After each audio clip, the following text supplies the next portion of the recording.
Now, for a while I've been trying to decide whether or not I wanted to do a series involving different lore, theories, just overall discussion about the Dragon Age series, because I'm sure some people might be sick of it, but other people might really appreciate it. And after getting a lot of feedback from people in some of my videos saying that they would like to see me talk about different subjects, and especially after a recent discussion I've had with Mom Nita, I decided, why not? So this particular video is going to be discussing something that's still widely debated amongst several Dragon Age fans, which is the Mage versus Templar conflict. Now, given the fact that, as far as the current system is concerned, that mages are very much oppressed, I mean, there's really no two ways about it, and they don't have any kind of real freedom, and the Templars, although not all of them are bad, are still very abusive in the rights that they have, or that have been given to them by the Chantry. So you really don't see much favoritism towards the Templars, but you see lots of favoritism towards the mages. And again, yes, the current system is definitely broken, but the only thing that tends to bother me, and part of the reason why I'm doing this of Mages and Templars videos, is because a lot of people tend to forget why it got to this point. So before we get into the current system, and actually what I would do as far as changing the current system and creating a new and better system, I wanted to kind of just go over the history of not only just the mages, but also the Templars. So for anybody who's unfamiliar with how mages work in the Dragon Age universe, a mage is somebody who's born with a connection to the Fade. The Fade is kind of like a spiritual realm that people visit when they are sleeping. It's also where spirits and demons take residence. And for people who are non-mages, it's a dreamlike state that they are unaffected by, and it's no consequence whatsoever. But for mages, they are unfortunately, as a drawback to the massive amount of power that they wield, are conscious while they're in the Fade and are susceptible to demonic possession from the different demons that, again, are in the Fade. So not only do mages get their power from the Fade and their connection to it, but the problem is the more that they wield this magic, the more open they leave themselves to, again, demonic possession from demons. It kind of acts like a beacon of light. It kind of draws them near. So only the most strong-willed mages are the ones who actually do not become possessed. So it is a constant risk to themselves to even be using magic. The earliest known wielders of magic actually came from Evlenon, and I'm sorry if I butcher this, I'm not really good with Elven pronunciation, and Tevinter. And the way that the Circle of Magi actually started is it started out in Tevinter, but it was very much different than the iteration of the Circle of Magi in the Towers that we see in the modern age of Dragon Age. Now, there were a lot of positions within the Circle of Magi that, again, were similar to what you would find in the Circle Towers in the modern age.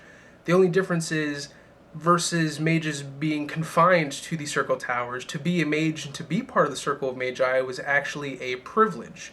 It was considered a high honor, and the highest position within the Circle of Magi were actually the Magisters. In negative 1195 Ancient, Darinius took Karnas, and I'm sorry if I'm butchering some of these names again, and Tevinter, and united them as one, and went ahead and made himself the first Imperial Archon.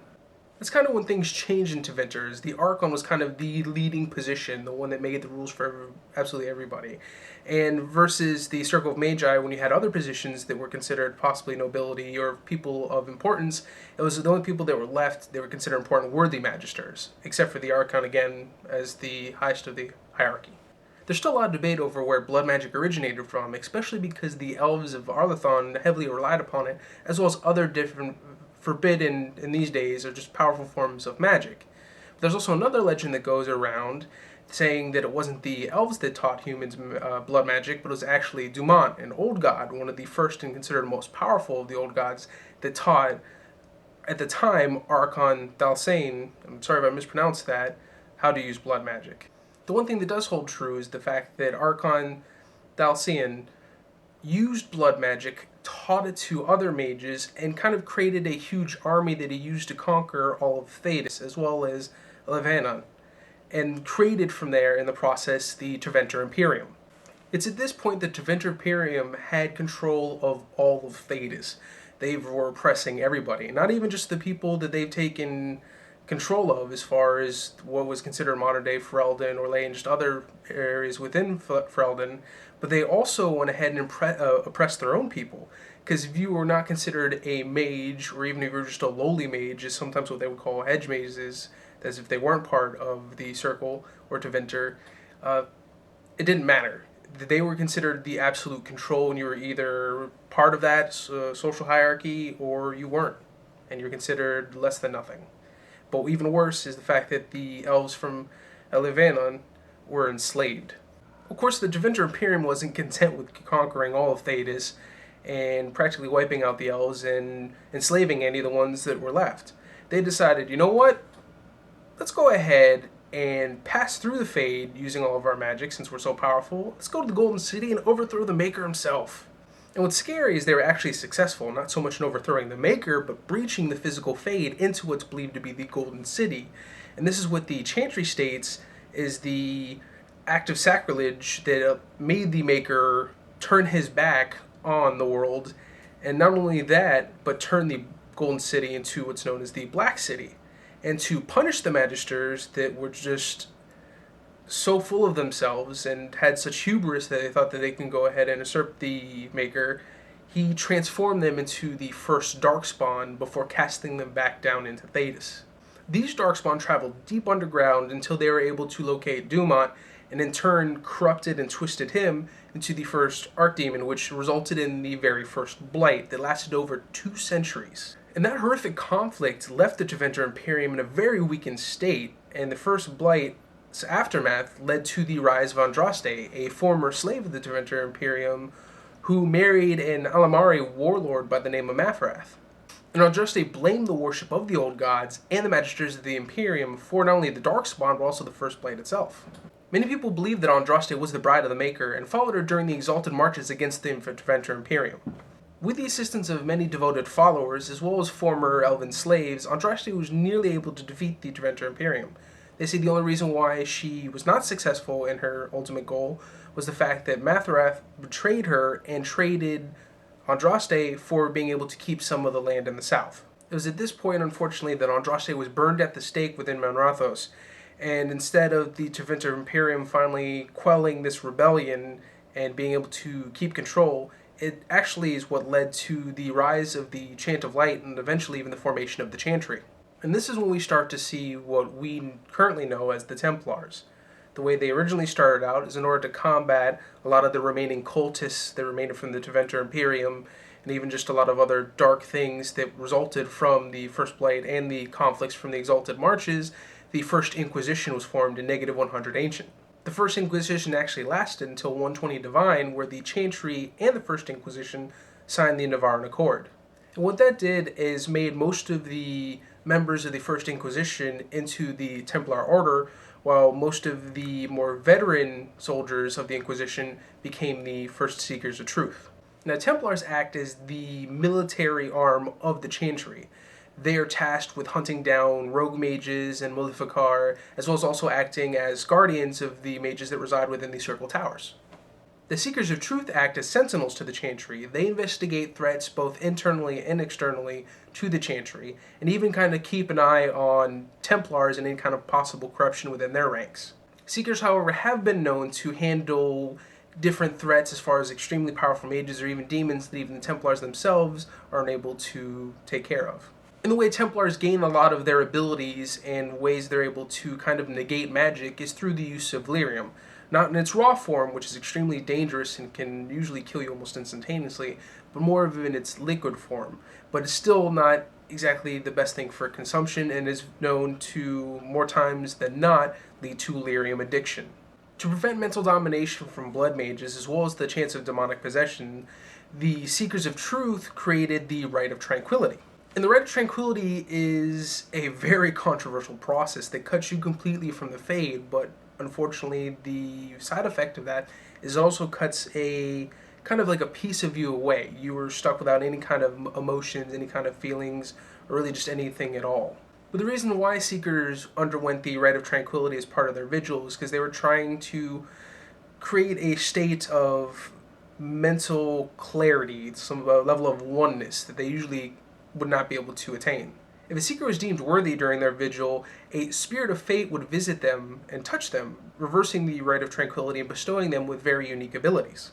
It wasn't until a mage tried to join the Seekers of Truth and failed the vigil that it was discovered that the Rite of Tranquility severs a mage's connection to the Fade, rendering them unable to use any kind of magic. The Rite of Tranquility was presented to the Chantry by the Seekers of Truth kind of as an alternative to executing dangerous mages, although they never revealed the origin of the Rite of Tranquility or the fact that it could be reversed, and it was kept only known to the highest of the Seekers of Truth throughout the ages. Magic exists to serve man and never to rule over him is a very powerful phrase that people have derived many different meanings from over the ages. In Tevinter, it's believed that that phrase meant that mages were meant to serve man from a position of power, which is why the Imperial Chantry is a major part of all life within Tevinter, and where a lot of the highest positions of power are held. As for the Andraste Chantry, which is spread throughout most of Thedas, this phrase was believed to mean that mages should be confined because their power would otherwise be used to rule, very similar to what the Tevinter Imperium already was used for. And from the moment the Andraste Chantry initially came into power, mages were detained and forced to live in circle towers. Templars were tasked with hunting down rogue mages, also known as apostates, to bring them back to the circle towers or execute them if they refused and or became violent in the process. Children who show signs of magical abilities are taken from their homes at a very early age and also taken to circle towers. All mages that enter a tower have a portion of their blood taken from the first enchanter and are used to create phylacteries, which are little vials of blood that the Templars as well as the Seekers of Truth use to track down any kind of mage that may make an attempt to escape from the circle towers. During their life in training, a mage is expected to go through the Harrowing or voluntarily decide to become a Tranquil. The Harrowing itself is considered quite dangerous, is usually tightly kept under wraps until the time that a mage undergoes the ritual, and it thrusts the mage directly into the Fade and has them face off against different demons that are there to try and not be dominated. And in the event that they are too weak-willed or do become possessed, that's when they are executed by a Templar who is on site. It's for these reasons, as well as a few more I'm going to be mentioning, that a lot of people view these circle towers as prisons, considering that any mage that enters is never allowed to leave. Treatment of mages, however, does differ from circle to circle, some far more abusive than others, such as the case of Kirkwall. What is greatly frowned upon, but very hard to stop, is relationships with mages, whether it be mages with other mages or even just members of the Chantry with mages, usually because of the fact that it's kept in secret. In the event that a child is born from such a union, the child is taken from the parents and given to the orphanage until they're old enough to serve the Chantry, or if they are found to have magical abilities, they are immediately taken to a different circle tower than where the parents may be. Now, I mentioned the Rite of Tranquility before, and the way it's supposed to be used is only in the event if a mage is deemed too weak-willed and at great risk of demonic possession, or in the event that they are dangerously powerful. Not in the fact that they have too much power, which makes them considered a possible danger, but no, they're dabbling in some really dark stuff, and they're labeled dangerous because of the fact that they have malicious intent.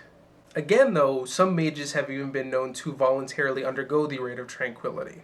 The rite, however, has been known to be abused and used as a form of punishment, even over trivial things, especially in Kirkwall.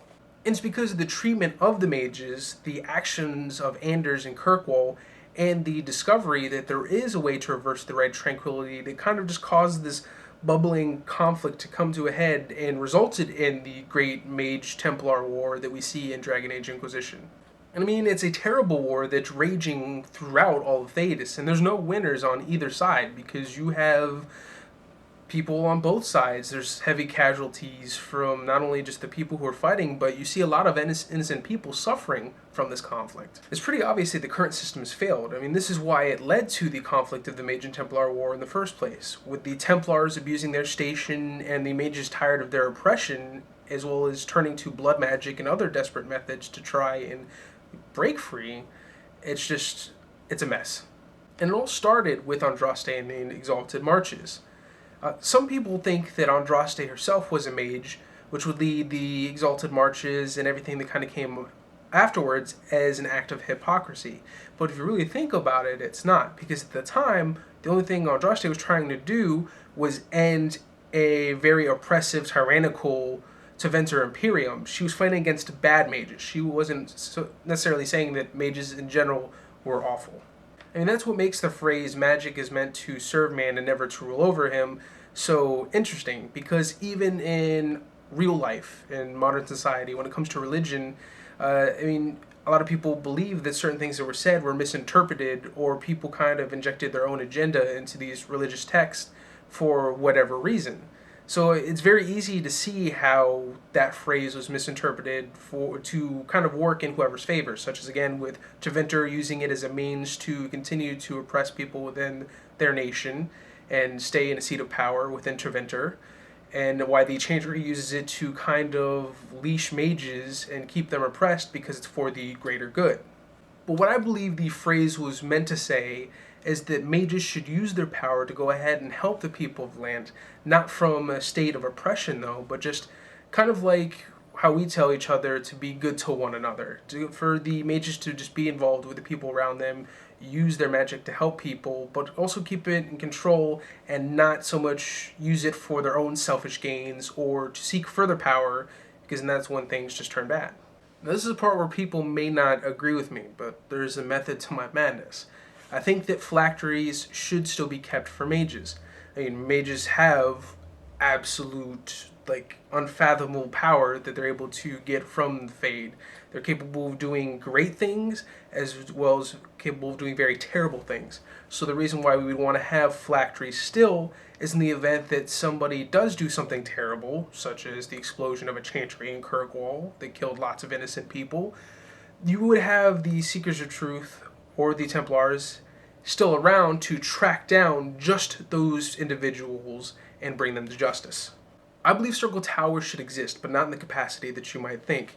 I believe they should be converted over to schools or possibly even just universities that can be used for mages to learn more about their magical abilities and how they can control them. I believe that all mages should be freed, but they should be expected to attend at these circle towers universities up until a certain age, so that way again they have a better idea of how their powers are used and how the mages can go ahead and better control their power without it being a danger to themselves or to others. Just a kind of school system very similar to what we see in real life, to where from a certain age to a certain amount of grades you're expected to go to school and then you're free to go about your business from there.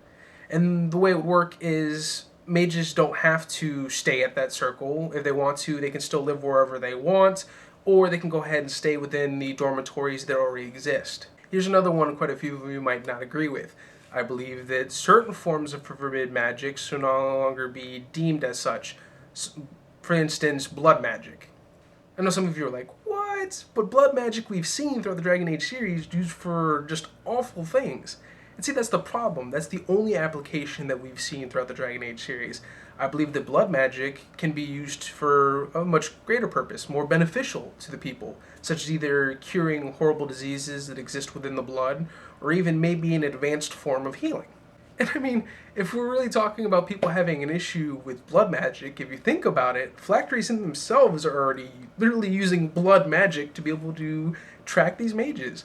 Or even the joining ritual that was created by the Grey Wardens. I mean, we can go ahead and try and say otherwise and try and deny it, but we all know that there's blood magic involved with that ritual. That's kind of what allows people to take in the taints. And still some of them die, but that's what allows them to become Grey Wardens and retain the kind of powers that they have. And as much as I would like to say get rid of the Templar Order altogether, the problem is you need people who are trained and have the capability of taking on not only demons better than the normal person, a specialized unit, kind of like the Grey Wardens in a sense, or even just people who can handle very dangerous mages. And although I would say there really should be more emphasis of people joining the Seekers of Truth, not everybody has that kind of devotion or willpower that they can succeed through that vigil to become a Seeker. And it's unfortunate because, again, we're going back to the fact that Templars, when they undergo their whole process, they have to take in liquid lyrium, and there's a problem of running into lyrium addiction because the lyrium is where they derive a lot of their abilities from. But that's why I say there should be more emphasis of people joining the Seekers of Faith, because then you have people that are a lot more devoted and loyal and least likely to be corrupt. Not saying they're completely devoid of corruption, but it happens a lot less than it does with Templars or many other different orders that exist throughout Thedas in the world of Dragon Age. Not only that, but their abilities are derived from their vigil versus from taking in Lyrium, so you don't need to worry about addiction or any other kind of adverse effects. So a lot of you really didn't need that history lesson that kind of tied into all of this.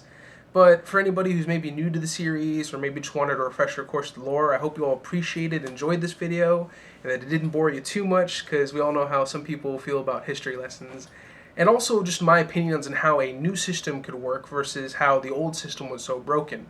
If you have anything that you'd like to say in regards to some of the opinions I had, definitely feel free to go ahead and put it in the comments below. Or maybe if I've even missed something as far as lore is concerned, or you feel there's something maybe I've touched on more and you want to go ahead and provide more insight into said lore, again, definitely go ahead and post in the comments below. Overall, I hope you enjoyed this. Hope you look forward to seeing more, because I plan on making a few other videos similar to this. Thank you for watching, and until next time. 'Tis said that Corypheus woke after his long slumber and found the world gone awry. He fought to bring back those days of magic and